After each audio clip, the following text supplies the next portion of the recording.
Hey, everybody, and welcome to the premiere episode of The Good Doctor featuring Dylan Hines and me, ESO. And first of all, thank you, everybody, for being here. And hey, Dylan, welcome to the Monty and the Farrell family. What's going on, man? Doing all right. Just working on a bunch of different projects and stuff. And of course, I just added another one doing this podcast weekly and everything. So pretty awesome. No, I'm excited. It's excited to meet you and get to know you a little bit better. And I figured I could start this off by maybe like asking you a couple little questions, getting to know you a little bit better, and what it was like growing up in the business. First of all, tell the family a little bit about yourself. So I was born in 1999. So I was born when my father was kind of winding down already and stuff. Of course, he had already started on other business ventures and everything, such as he was promoting boxing events and stuff. So I've technically always had a kind of a love for doing the promoting stuff and everything. So in '99, I was born, of course, in North Carolina. So I got to grow up in rural North Carolina, a town called China Grove, North Carolina, which there I would get to meet a guy that was pretty big up here, I would say. He was sold out Madison Square Garden a couple times. Jackie Fargo, the fabulous Jackie Fargo, who teamed with Don Fargo back in the 60s and stuff. I don't know if you know that name or not, but got to meet him. He was a huge name in the Memphis territory and everything. I was actually one of the final ones to get to learn how to do the Fargo strut from Jackie Fargo. So that was pretty cool. My father, of course, had a gigantic career in the 80s and stuff, teaming with Tommy Rogers, where they would win tag team titles pretty much every territory they'd go to. They would have some, either be a rural, they never were really a rural tag title, but they were either the territory titles or they were the U.S. Tag Team Champions, in NWA and everything. You want to talk a little bit about your father's legacy? And he was a legendary tag team member with Tommy Rogers there as the Fantastics, and they pretty much toured the world. And before that, he pretty much was everywhere, and he continued wrestling right up until I believe it was like 2017, right? Right. It was till he's ended wrestling about 2019 was his final match. Involved in the match, it was pretty fitting. They had Tracy Smothers. I think it was Tracy Smothers' final match as well. He was involved in the match, as well as superstar Bill Dundee. I believe it was Bill Dundee's final match as well. So two guys that he had as part of his career, they were Bill Dundee looks at as a father and everything. And then yeah. He and I started promoting in 2016, doing bigger events and stuff. He'd been promoting forever, though, since 1977. When he started wrestling later that fall, his father would start promoting. I believe they were called Big Time Wrestling at the time, also, but they were also called the IWA out of Southern Ohio. And they were kind of a drift off, I guess, of the not a rip off, a drift off. They were not a sequel, whatever, to the territories that were in that area, but they were they would use the same talents and stuff. So where he had Hank and Roger Vest involved with his events and stuff, they were also involved with the territory that they ran. The Vest had a territory there as well. And then he also had Fred Curry involved with some of the events and stuff, which he was a star for the Sheik's Big Time Wrestling, which was huge in Ohio at the time. They had the Detroit territory, of course, and everything. Yeah. So 1977, he got a start, and he was 1979. He started wrestling for a major organization. His first major organization actually wrestled for was the WWF. And he was always pretty much a tag team specialist from the beginning, it seems like. Not necessarily. He did a lot of singles matches and stuff as well. He's always said that he was actually a better heel than a babyface, which later on this episode we'll talk little bit about that. A couple fun facts that some people, never knew. Huh. So, growing up, I mean, you grew up later in his career, but what was it like growing up behind the scenes in the business? It was pretty cool. I remember the American Dream, Dusty Rhodes, whose son's Cody Rhodes, and everything. I remember Dusty Rhodes walking into a locker room when I was real little. I was probably 4 or 5 years old. And my brother and I were standing there with our dad. Our dad was talking to some of the boys that were in the locker room. I remember Bobby Eaton and Dennis Condrey and the Rock and Roll Express and others were on these cards. They were called Carolina Championship Wrestling, which was ran by Sal Corrente, and which I believe he's a friend of the channel, isn't he? Sal Corrente. I know Yep, he's yeah, done some absolutely. stuff with. Sal's a good friend of Mike. They Sal's Yes. helped out, brought a lot of talent onto the channel. Yes, and then Tony Hunter was also involved in that promotion they had going on. I remember being there as a little kid, and Dusty would always call my brother and I his boys. So that was pretty cool. I didn't know who he was at the time. I was little, right? But later on, getting to look back, the guy that was the Babe Ruth of professional wrestling, Dusty Rhodes, the American Dream, was calling my brother and I his boys. That's pretty cool right there. Now, I know you've had a little bit of involvement yourself in professional wrestling, and that's where this Good Doctor moniker came from. How about you tell us a little bit about that? Where did this come from? The character name came from Abdullah the Butcher. So for a while, I would represent Abdullah at some of the bookings and stuff because Honest John had retired at the time, who was his agent for up until pretty much Honest John's death. He was still involved with Abdullah the Butcher. So from the 90s, so probably 30 years, they were involved together. So Honest John pretty much walked off, because he was taking care of other things in his area and stuff, and he was getting older and everything. So I started going around with Abdullah. We did stuff in New York, which Monty and Pharaoh eventually had Abdullah the Butcher on one of their episodes, and then they had other. We did other stuff, like we did appearances in Ohio, and we did appearances in Florida. I wasn't at that one though. I was the one who put it together. Just a bunch of other stuff. We did North Carolina, WrestleCade in North Carolina, which is every year on Thanksgiving weekend. Great event. If you're a fan and you're looking to check a great event out, check out WrestleCade. Yeah, we did WrestleCon and stuff. We did all kinds of stuff. Icons in Philadelphia. So it was pretty cool getting to run around with Abdullah the Butcher, which my father has been friends with him since the mid '80s. So, well, that leads into the next question I wanted to ask you about, which was behind the scenes. What was your favorite wrestling moment behind the scenes?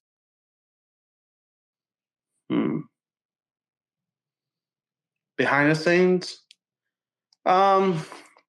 probably the friendships I've got to make. Like I was really great friends with Road Warrior Animal. He and I got to be pretty close and everything, One of my favorites. Yes. Also, friends with Kevin Nash. He and I talk about once every couple of weeks or so. At least we shoot each other a text, or sometimes he'll call me and he and I'll spend 6 hours on the phone talking on the phone, which I think is pretty cool, It's, the friendships, Hmm. So you've met everybody behind the scenes over the years, I'm sure. And who's your favorite wrestler of all time? Surprisingly, of all the people out there, Doink the Clown, Matt Bourne. Just because of the character dynamic. I'm a huge horror fan. I love everything, like anything to do with horror, So like scary stuff, and just seeing like the similarities between the Doink character, which I wasn't even alive to see. It was stuff I've got to see later on, like the promos and everything, And then the Pennywise, from the Stephen King universe. So Doink the Clown. Also, I have a love for the Native American characters as well, like Wahoo McDaniels. which Wahoo and Doink did wrestle for my family's promotion in the '90s and stuff. I just unfortunately never got the chance to meet them. Others I liked are I got different autographs from some of them. Like Wahoo, I got an autograph from. Doink, I got an autograph from. And I have like an entire collection of different Native American wrestlers and stuff, like Tatanka and Billy White Wolf, which was later General Adnan. So you say Doink is your favorite wrestler. How did you feel about the later incarnations of him, like the Ray Apollo's version or Steve Lombardi's version? I only like the Hill Monster version. Okay, like the scary stuff, So nice. So overall, you've lived through several generations of wrestling, and you've been exposed through your family to even multiple more. What would you say was the best wrestling era ever? Money wise or popularity wise? Well, what was your favorite? What would you say is the best? Yeah. My Which one favorite would you personally, it's not the most money making one, I guess, but I'd have to say the Ruthless Aggression era. I like that, Which my event December the 14th in Ohio, it's kind of got a little bit of a flavoring of the Ruthless Aggression with some of the people I've got booked on the event. So Nice. it's pretty cool. Growing up in the business was pretty cool, My uncle also, we haven't spoken about him. He was not as big in the United States as my father, but in Japan, I would say that he surpassed my father's popularity in Japan with him either being the Eagle, Jackie Fulton the Eagle.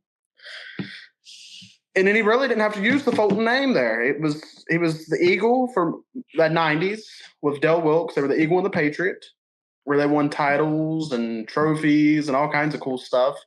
And then later on, like in the late '90s, 2000s, he would go on to be George Hines, which the crowd over there would call him Georgie. So that's pretty cool. He's actually in Legends of the Coliseum, I think, or something like that. It's a video game that was created over in Japan. So he got to be big over there. And then my grandfather, I really didn't get to know him because he lived in Ohio when I grew up in North Carolina, and he died in 2003. I believe it was 2003, 2004. But he was a gigantic promoter for Ohio, so it's pretty cool. He was the reason where we are today with the Fan Fest and everything. He's the one who started all of it. So there was the era with him where we were working with the guys like Fred Curry and Bubba Brazil and so many other guys. The dad bringing in some of his friends like Rock and Roll, and Cornette and Midnight Express, Stan Lane, Bobby Eaton, Heavenly Bodies, guys like that, Doink the Clown, Hacksaw.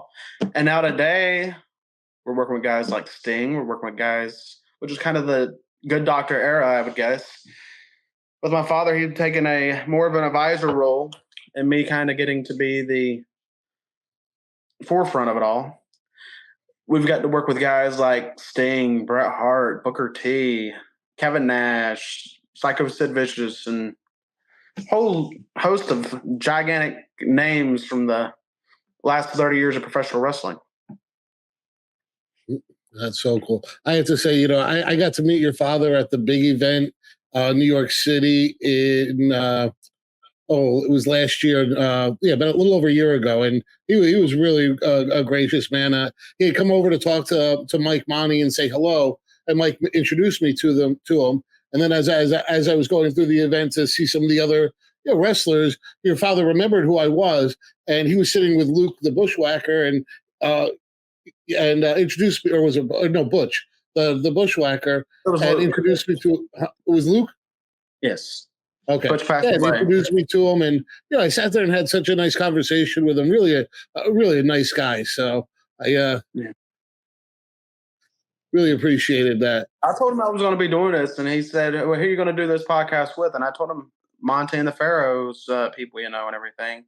And he was really happy about that because he knows the Monty and the Pharaoh people are good professional people, everything's straight, and because there's podcasts out there, where we're not going to talk Oh, about I the know. dirtbags, but there's dirtbag people out there. I think one's in the Boston area. I ain't gonna really mention his name because he ain't gonna get a promotion off me. But yeah, the guy over in the Boston area, dirtbag.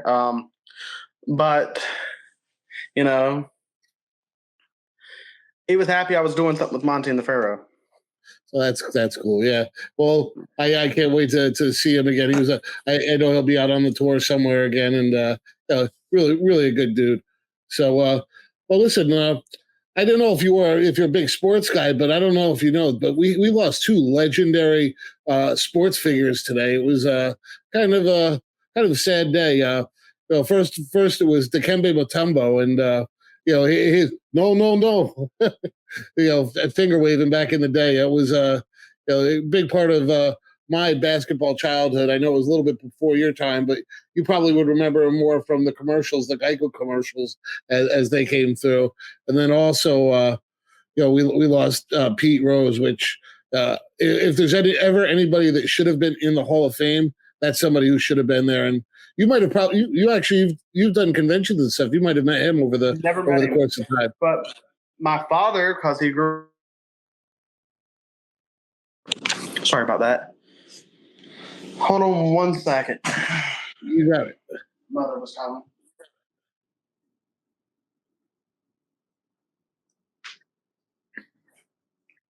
Hold on. My apologies.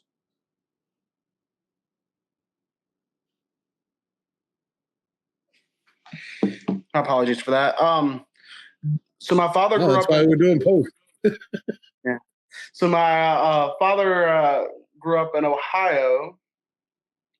So he was a gigantic fan, he was a kid during the 70s and everything, 60s and 70s. He grew up with the Big Red Machine, which, wild enough, this past weekend I saw on Facebook that they had Pete Rose and the rest of the Big Red Machine guys. I can't think of all their names, but I know Johnny Bench was also there. They had like 5 or 6 guys there. But it was in Tennessee, in Nashville, Tennessee. And all of them were there for a signing, and Pete Rose made it because they were talking about him being there yesterday. And today you look online and he's gone. So it's sad. One of the true icons and legends of the sport of baseball, and also a WWE Hall of Famer. Can't forget about that. And unfortunately, he's passed away. So. Now it's going to be the sad thing is when we're going to see him actually inducted into the MLB Hall of Fame. And honestly, that's all the guy really deserved during the last 35 years of his life. And unfortunately, he never got his just due. Well, I was talking to my dad about that, right? And if I was Pete Rose's family, now when they contact for the Hall of Fame, because all that is going to be the MLB making money off of it, right? Yeah. Am I right or wrong? It will be, but hopefully that might be money a hot take, but if I was in the Rose family, I would turn it down. Just like if someone was to contact my dad, me to duck my dad into a Hall of Fame posthumously, I would turn it down because it should have been that person's moment. Like everybody's saying something about Sid Vicious should go in the Hall of Fame now since he passed away and all that stuff because he wanted to be in the Hall of Fame last year. They should have inducted him when he was alive. It's kind of them flowers while you live. What's the point of giving them when the person's gone, Well, that's part of the problem with the WWE Hall of Fame is it's really a popularity contest, and it's who's popular with the office at the time, or sometimes they just more of a political contest. It's more political. It's absolutely. Whoever is, it's not popularity because hell, there's millions of guys out there would love to see in a Hall of Fame that haven't been inducted yet. Yeah, absolutely. Like, Ivan Koloff should have been inducted in that Hall of Fame. The guy who ended the historic Bruno Sammartino title reign should have been inducted in that Hall of Fame while he was alive. Unfortunately, Bill Eadie's still here with us, and he should be in there. Yes. Randy Savage should have gotten that Hall of Fame while he was alive, whether they had to induct his father and brother, into the Hall of Fame or not. Randy should have been in the Hall of Fame while he was alive. Imagine the Hall of Fame speech that he could have made for himself.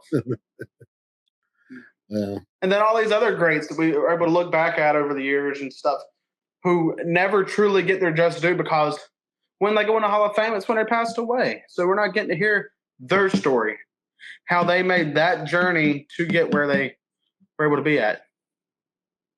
You know, because no one could tell the story of climbing the mountain better than the person who climbed the mountain. Oh, absolutely, absolutely. Yeah, I can. I'm a big history buff. I can read stories all day about Daniel Boone and all these other historical figures, but you know, it'd been better to have heard the stories from them. You know, if they would have been able to write down their stories and everything they lived through and everything, which is important about these wrestlers writing their books and doing these interviews and these podcasts and stuff. They're able to tell their stories, and their legacy lives on through them. They get to share those moments that got them to be, you know, who they were, the legend, the icon. So, I over the past week, so there's been the big talk in wrestling right now is the Vince McMahon documentary, which got released about a week ago. Have you had a chance to check any of it out? I watched the entire thing. So the beginning, I thought it was wild. He talked about how he was, I think he was 16 years old, 17. I might be wrong. Correct me if I'm wrong. When he was hanging out with Dr. Jerry Graham, which, funny enough, I watched that and had a chuckle and a laugh because my father, when he was 16 and 17, was hanging out with Dr. Jerry Graham.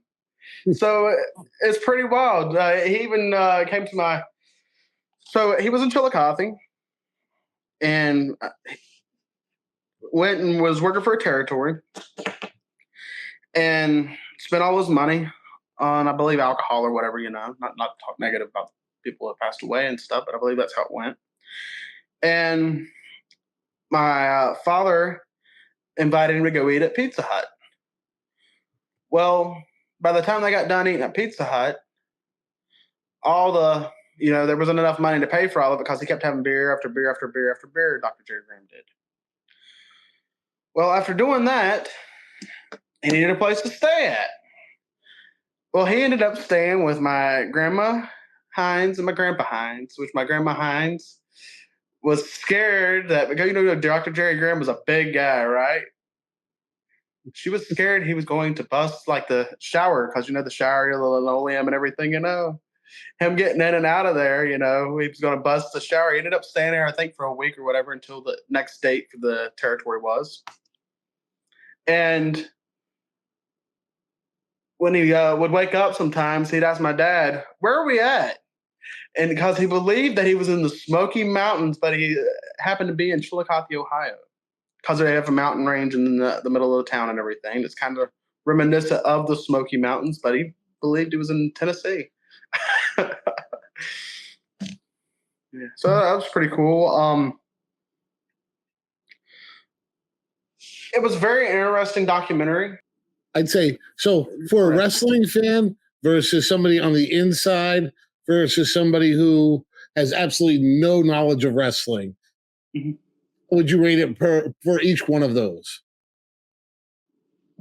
So what do you mean out of 1 to 10? So like I think, because my opinion as kind of a wrestling, like a wrestling mark, I'll put it out there. I found very little substance in the documentary that I hadn't seen before.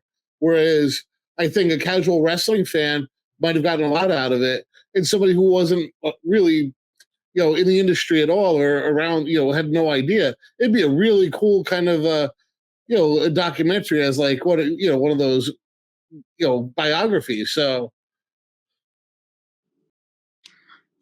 I also yesterday watched the Donald Trump movie that just came out, the Vindicating Donald Trump. Mentioning that, I'm going to make a comparison. I thought both of them were equal, and they told a story, and they presented facts. The Vince McMahon documentary missed the part of showing the human side of him. They showed this evil Mr. McMahon, Yeah, But they and didn't show. here's the thing: I'm already looking at it as I'm a McMahon fan, so I'm expecting them to be coming out with two guns blazing, like trying to blow, But it was presented matter of factly, but yes, but more against McMahon than pro McMahon. Right. Which I liked how Bruce Pritchard came on at the end, and they did one final thing with him where he was able to share his personal story of the man, Vince McMahon, not the character. Not this guy who was, whatever. I'll say this about Vince. They mentioned Dave Meltzer was on there, right? And I'll go ahead and give my opinion on Dave Meltzer. Honestly, I don't think he's the smartest guy in the wrestling business. Honestly, I think he's the equivalent of any mark in the wrestling world, actually. So for him to go on there and say Vince, should have been able to fight back from all these accusations and everything, and he was surprised that he didn't. I have a pastor that's a friend of mine named Gene Edwards, and he faced some false accusations from 3 women back about 10 years ago or so. Eventually, the courts found him innocent. But also, he didn't really fight like he would have before. He also had other situations in the church where he would have before fought, but because of his age, he's in his 80s now, he didn't, stand up for himself as much as he would have before. I think with Vince getting older, which Vince is near the 80s, if he's not into his 80s, he's getting near 80, he doesn't have that fight in him that he had when he was 40 or 50 years old, where somebody come at him, like me today, if somebody comes at me, I'm going to go right at them. But the older you get, the more you don't have that fight in you, So that's the answer for Dave Meltzer. He didn't have it in him anymore. He didn't have any more fight in him because, it just wasn't possible. And APB, American Protection Bureau, voted #1 best on Long Island for all your security needs. Call 631-390-9050. That's 631-390-9050. APB.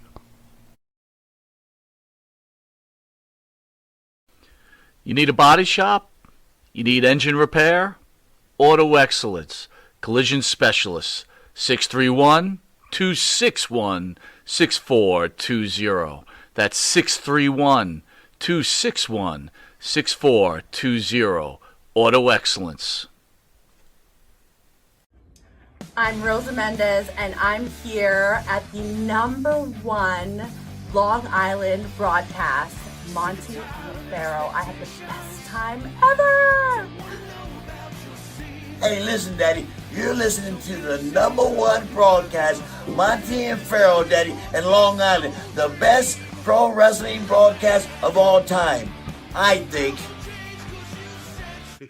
Jimmy, I got to tell you, man, it feels good to be back on YouTube. It was quite disappointing what happened to us, but we bounced back fairly quickly. Well, what else would we do? We're almost at 5,000 subscribers. Well, speaking of that, man, we need more members. Okay.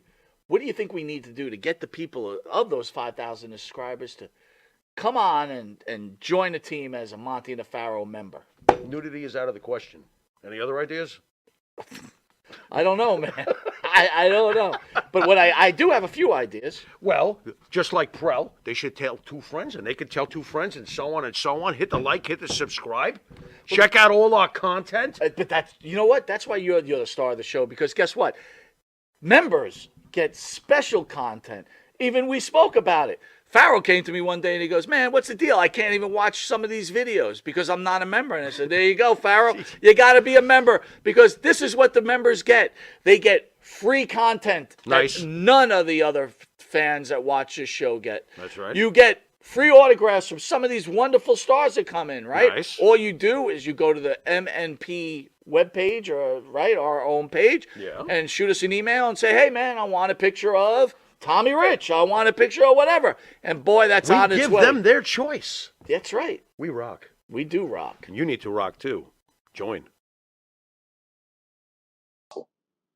Wasn't able to happen.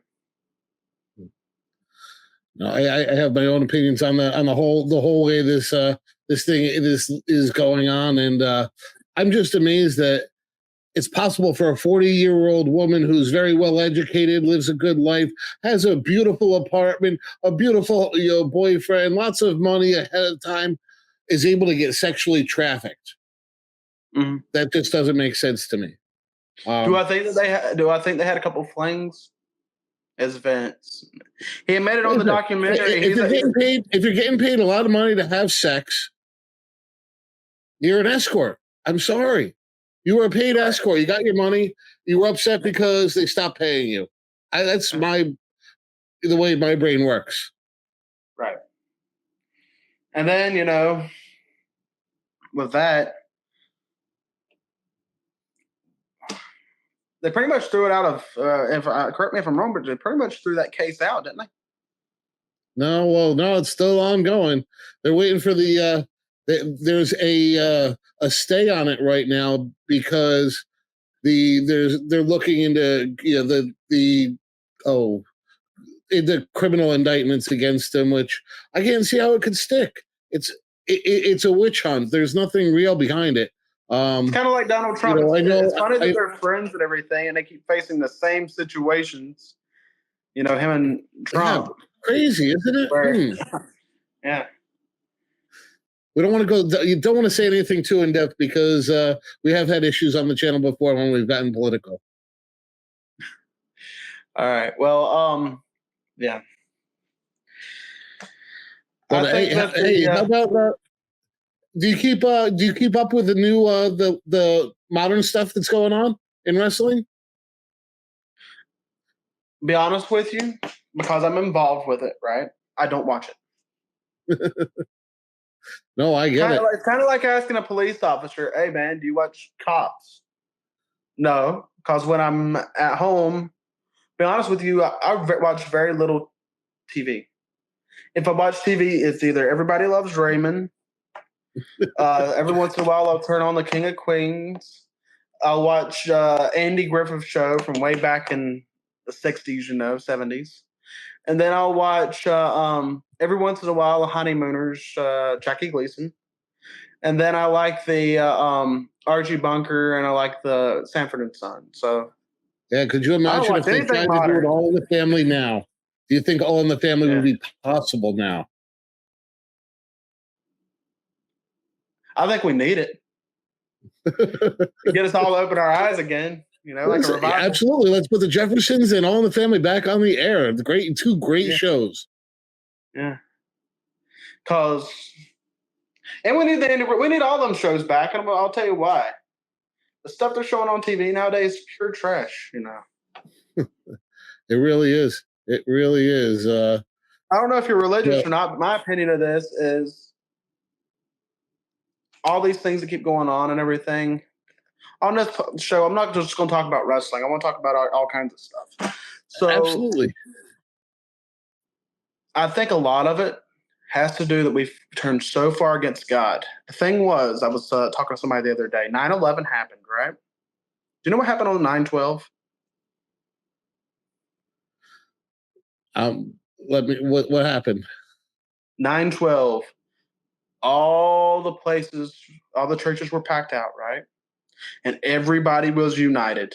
Whether you were Democrat, liberal, Christian, whatever, whatever you were united. Everybody in the world was united. I can tell you the flag stores with people trying to get an American flag made in the USA. They were out the door. I mean, like ridiculous. It was absolutely insane. And it did. It was a big uniter of America. And I hate to say it, that we need to unite as America again, but I don't want it to. I don't want some major tragedy to have to push us to that point. And with all, like, right now, everybody's talking about, like, Western Carolina and that entire area that got just hit by that storm. There's 1,000 people missing currently and stuff. And they've reported 100 deaths so far, which I was talking to my dad yesterday about it. And I said, 90% probably of those, and I hate to say it, if you lost somebody in that thing, and I'm sorry for saying this, but I would say 90% probably are gone. Because how do you get out of a flood? You can't. When you wake up and your house is full of water, you're not waking up. Just scientifically impossible. If they were in their house and the water hadn't got in there yet, the water was already rose like it has. I'm sure you've seen the videos and the pictures of how Western Carolina and Georgia and all these places looked. The water's just going to rush in on you and you're going to collapse. Your body's going to collapse and you're just going to be smothered by the water. I don't see a lot of those people, being found. Ever. But I've talked to people who knew people in the 9/11 situation, right? I was in New York. Body parts. I'm an hour north. Body parts and stuff. But they're never going to find the people alive. They're going to find like maybe an ear or a bone or something, where they're able to trace the DNA and stuff like they did with 9/11. But they're never going to, unfortunately, that place is entire loss. I've seen groups out there that are going to be sending stuff to the Western Carolina and Tennessee and all that area, to try to help those people out. Which I'll ask you this, and I think it's great that they're doing all that, but I'll ask you this.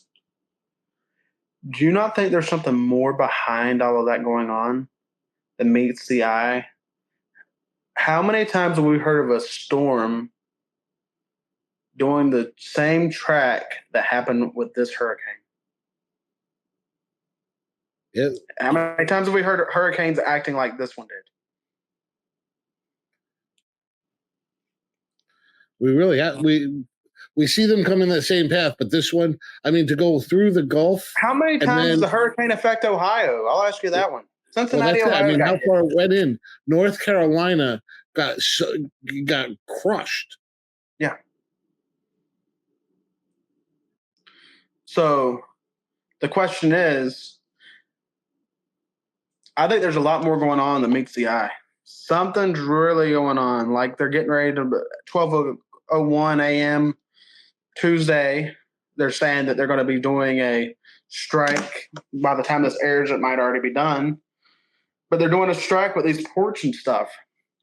I think there's a lot more than meets the eye than, scary situation. And our country's, Emerson, I don't know. I don't know what's going to happen come November. But our country currently has been shaken up where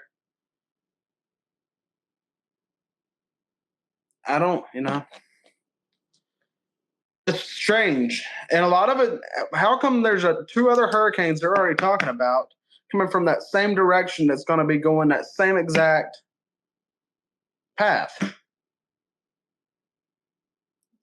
Now, if I wasn't someone who studied science and everything, right, I would say, okay, that's possible. But 90% of the time, there's 10% chance that sometimes it'll follow that same exact path. But 90% of the time, a hurricane's not going to follow the same path and go all the way inward like we got with this past storm, and like they're talking about coming this weekend. There's going to be another storm that hits Western Carolina and stuff. If, it's sad. It's a shame. But I think that a lot of things are man-made nowadays. I think that these hurricanes are partially man-made.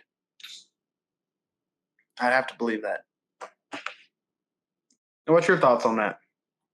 Well, I think that DARPA is a very, very, very powerful organization that's been working on things for a lot of years. And we never know what they've created it until 20, 30 years later when it's released to us as a common product. Like COVID. Had the COVID situation, right? What's your thoughts on Well, COVID, Issa? That whole COVID thing was kind of crazy because I had a friend of mine that was doing podcasts very early in COVID, and he was on the he was very, very well connected, and he's like, this makes zero sense. Why is there a Wuhan Institute of Virology that is studying COVID, and they're saying that it's coming out of this wet farm or this wet market, when wet markets have been in place for almost 2,000, 3,000 years, and there's never been a serious outbreak of something like that before. But now, all of a sudden, there was. It just so happens that down the street, there's a place that researches the COVID virus. I don't know. I was talking to Kevin Nash, I think a week or so ago. He and I were talking about it, right? We called both of us called complete bullshit on it being just a scientific science, Nothing was controlled about it. There was No, it was First obvious off, from the beginning. Bill Gates had a meeting in Central America in 2019 discussing what would happen if there was a global pandemic, right? Because they're trying to figure out how to take care of society, how to take care of these problems that's going on, the hunger problems, the issues with global warming, all this stuff, right? And the question that was proposed is what would happen if there was a pandemic, global pandemic, right? What sickness was looked at during this, Issa? What was the sickness that was looked at?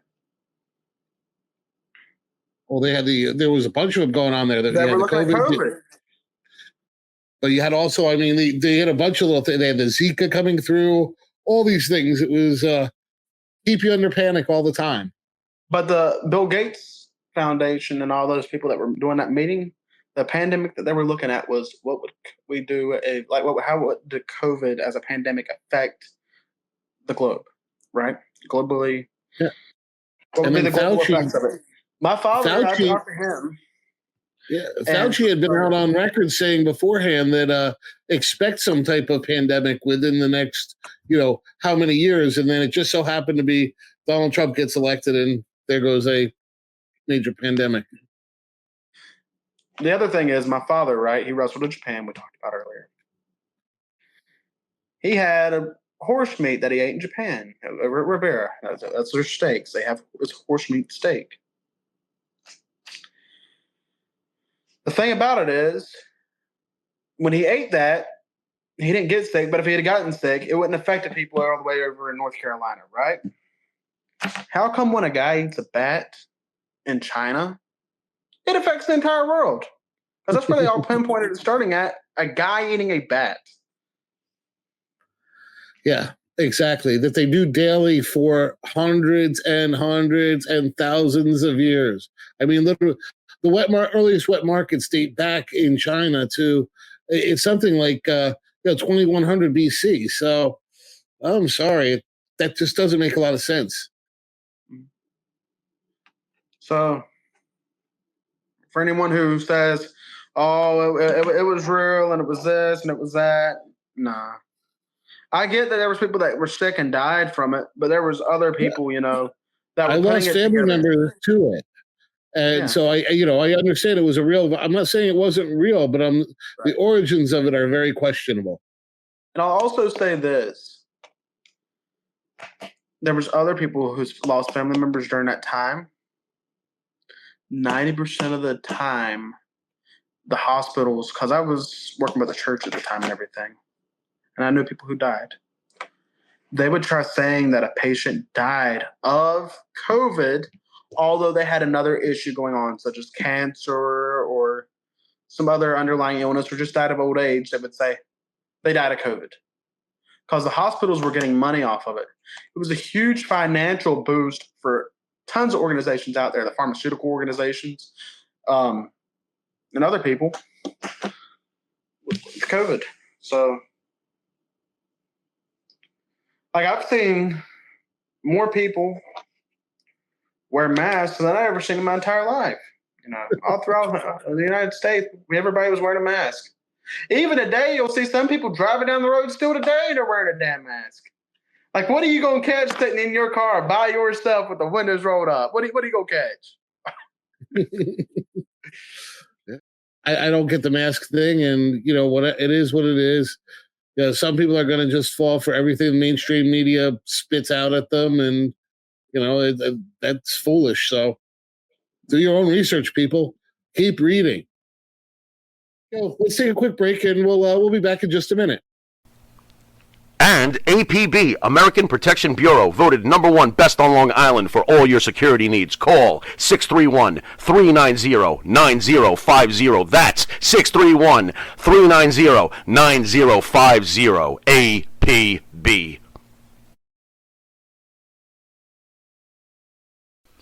You need a body shop? You need engine repair? Auto Excellence, Collision Specialists, 631-261-6420. That's 631-261-6420. Auto Excellence. Jimmy, I gotta take a dump. What? No, I mean I need a dumpster. Well, for all those needs, you need to call Big V Dumpster Rental, Long Island, New York, 631-900-DUMP.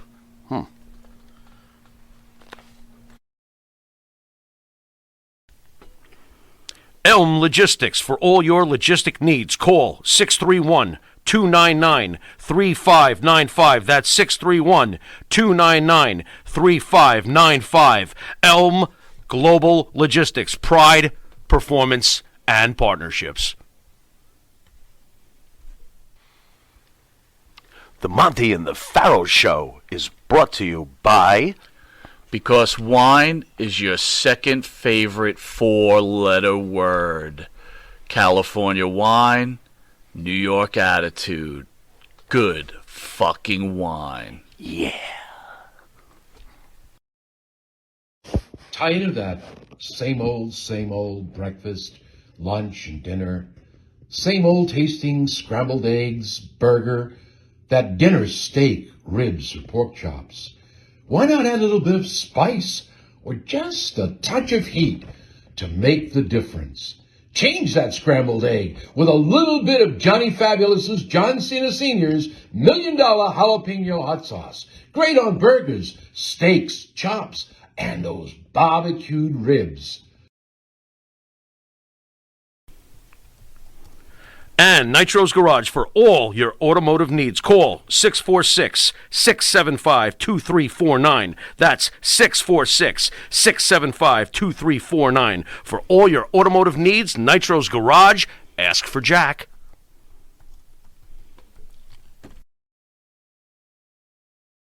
Do you treat your dog as part of the family?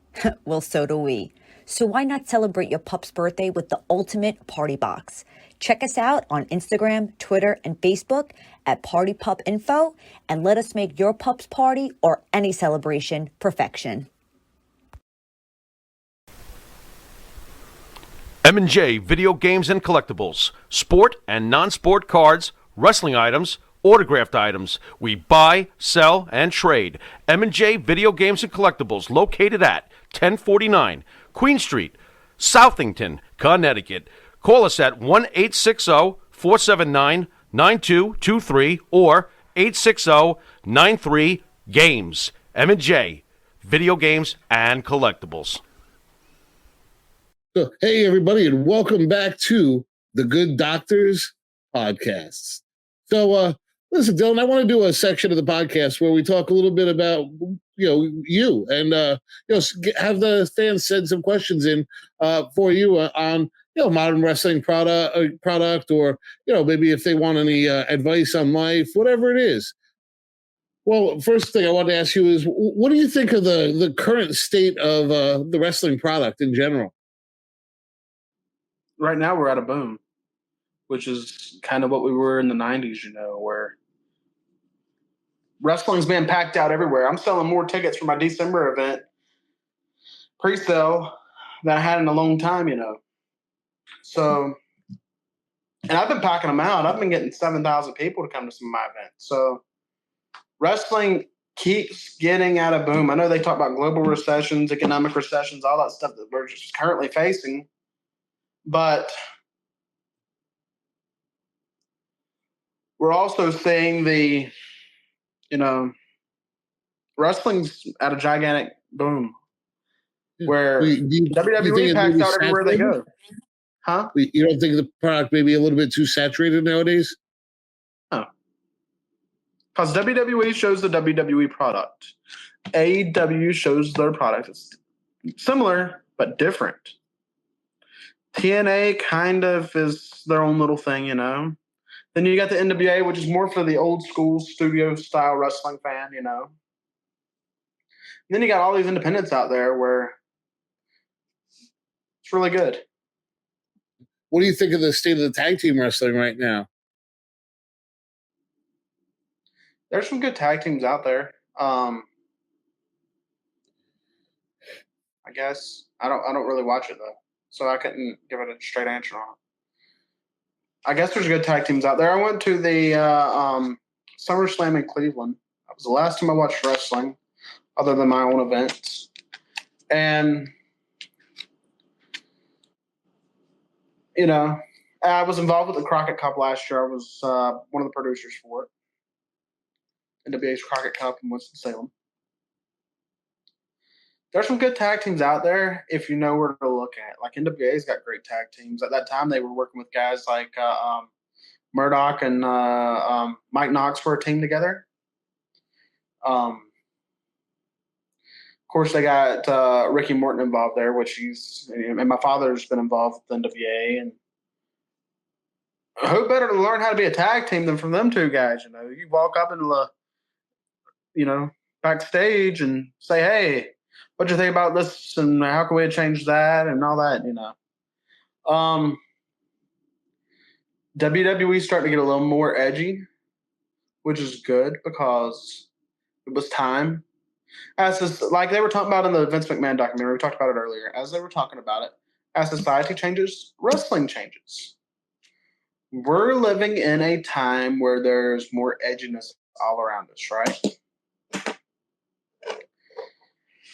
Where, things that 10 years ago wouldn't have been normal to talk about, people talk about it now.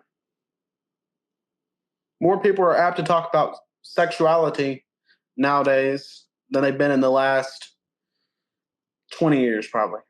You see it all the time on TV, some kind of sexuality going on. So as society changes, there's more of a change for wrestling.